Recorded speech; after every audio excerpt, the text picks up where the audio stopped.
Bonjour. Donc je suis directeur du cycle de l'eau au Grand Narbonne. D'abord, je voudrais excuser les deux vice-présidents qui souhaitaient être là aujourd'hui. Monsieur Jam, vice-président en charge du cycle de l'eau, maire de Sigean, et Monsieur Bellard, vice-président chargé de l'économie agricole et viticole, mais qui ont dû, pour des raisons internes au Grand Narbonne, s'absenter aujourd'hui. Donc je vais présenter ce petit PowerPoint. Alors, le contexte territorial du Grand Narbonne, vous le connaissez, c'est un territoire ancré avec beaucoup de vignes autour de nous. On est aussi dans un territoire où on a une pluviométrie très déficiente, puisqu'on a en moyenne 558 mm par an, et les années de sécheresse environ 344. On a la chance d'avoir un réseau, ça a été évoqué en début de présentation, de réunion, BRL, mais bon, ça s'arrête un peu à l'amont, qui permet d'irriguer. Nous avons une forte pression aussi sur la ressource. Rien que le Grand Narbonne, 130 000 habitants en hiver, 350 000 en été. Donc une forte pression sur la ressource. Et il était pour nous nécessaire aussi de travailler sur de trouver une ressource alternative pour l'irrigation et pour le monde agricole. Alors bon, l'avantage qu'on a, c'est qu'on a la double compétence, à la fois sur le développement économique et aussi sur l'eau et l'assainissement. Alors, on a travaillé en amont sur plusieurs projets de façon collaborative avec plusieurs partenaires. On en a parlé, l'INRA, Veolia et le labo Biotech de l'environnement, Aquadoc, les usagers de Gruissant. L'objectif, il était triple. Il était soutenir la viticulture, travailler sur les économies d'eau et aussi préserver les espaces naturels. Donc on va passer rapidement, il y avait plusieurs étapes dans ce projet, 2 étapes essentiellement, entre 2013 et 2018. Nous avons travaillé d'abord sur des prototypes. Donc on voit en haut sur la diapo avec des tests avec différents types de qualité d'eau sur 1,5 hectare environ à Pêche Rouge, qui est un laboratoire de l'INRAE. On a travaillé sur le suivi de la qualité des eaux, des boues, des sols. Et on a trouvé on a eu des résultats scientifiques qui étaient prometteurs pour la faisabilité de ce projet. Et on a continué à travailler là-dessus, puisqu'on est passé dans une étape vraiment de réalisation. Et aujourd'hui, on est en train de pouvoir irriguer 80 hectares sur la zone à partir de ces eaux-là. Et donc on a déployé ça et ça nous a permis de valider et d'avoir surtout une assise intéressante et de valider scientifiquement nos travaux.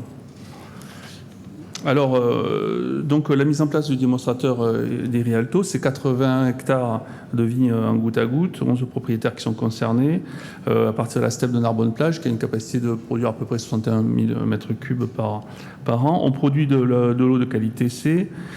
Et on a travaillé donc avec l'association des irrigants qui s'est constituée et on peut leur fournir de l'eau pour pouvoir irriguer leurs vignes.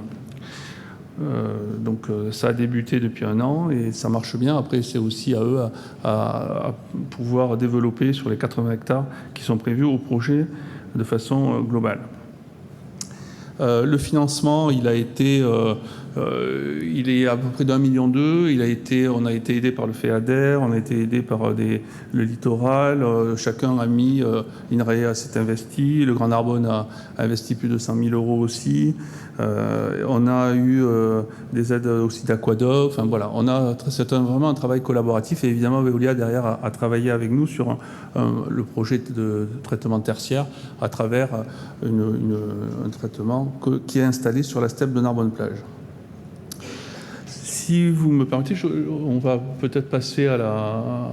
Je vais un peu vite parce qu'on est 2 sur le même temps, donc essaye d'aller un petit peu vite. Juste un petit peu, voilà, ce qu'on a mis. On a mis une bâche de stockage, un système de filtration, on désinfecte aux UV, et puis une désinfection au chlore, et avec une bâche intermédiaire de 50 mètres cubes qui permet après de surpresser l'eau et de l'envoyer vers les parcelles.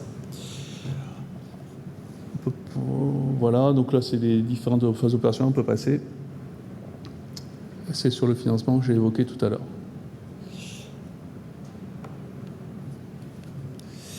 Ensuite, je voudrais revenir un petit peu sur ce qu'on a fait, parce qu'on est extrêmement sollicité sur ces aspects-là de réutilisation de l'eau traitée, des steppes, notamment pour l'aspect agricole, c'est ce qui vous intéresse aujourd'hui.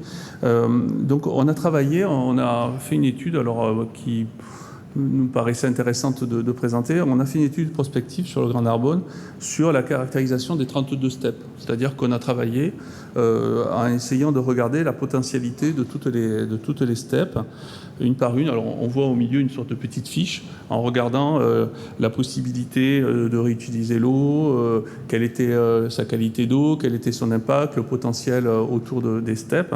Et ça nous a permis de classer nos steppes avec des potentiels, des fois forts à bons, potentiels moyens ou des potentiels faibles.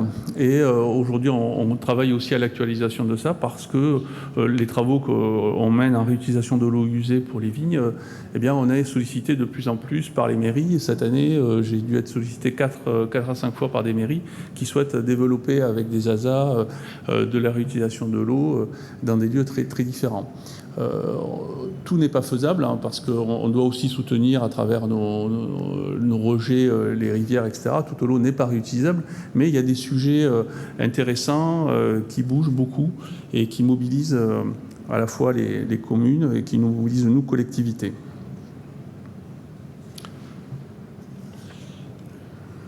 Ensuite, nous avons donc plusieurs projets. On a plusieurs projets donc, de réutilisation de l'eau. Donc on l'a vu, Narbonne-Plage, Gruissant.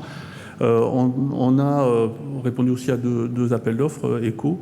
Le cas de la Franquie, utilisation de l'eau, 20 hectares. Aujourd'hui, il y a déjà 20 hectares qu'on souhaite irriguer. Il y a un projet aussi à Roquefort qui est mené aussi par BRL et sur lequel on s'est inscrit en soutien qui aujourd'hui fonctionne sur 15 hectares et qui souhaite aussi s'étendre à 5 hectares de plus.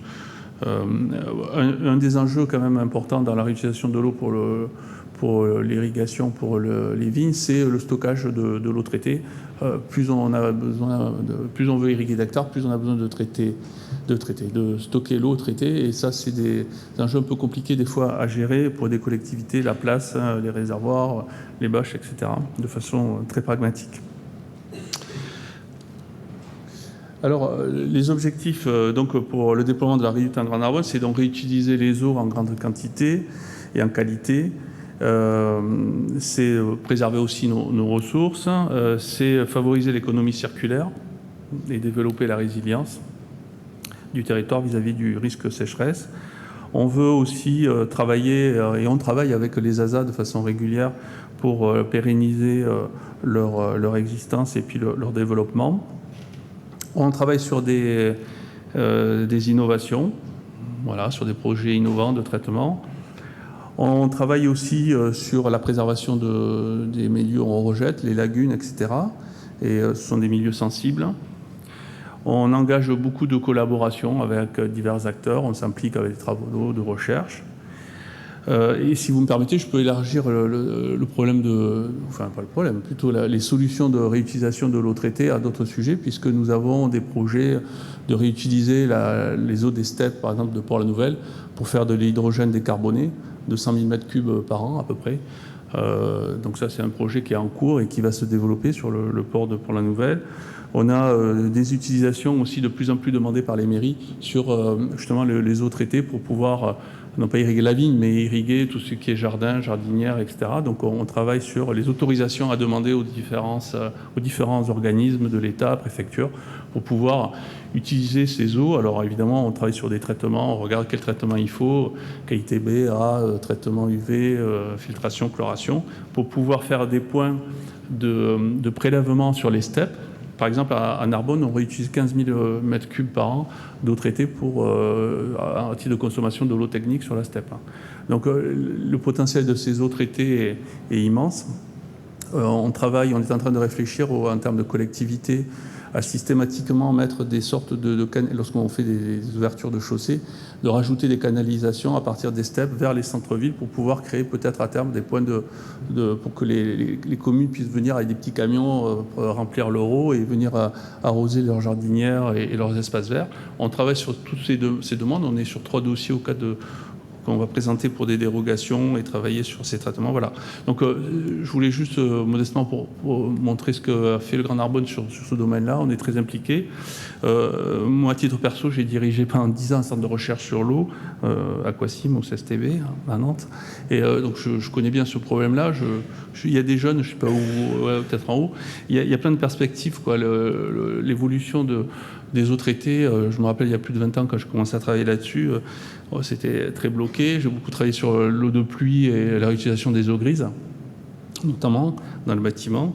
Aujourd'hui, on voit que ça se débloque. Alors, malheureusement pour des raisons climatiques, etc. Mais réjouissons-nous de ça. Il y a beaucoup de travaux de chercheurs très intéressants, de start-up, et je veux dire qu'il y a de l'avenir là-dessus, sur ces points-là, et il faut s'engager. Merci. Merci. Merci beaucoup de...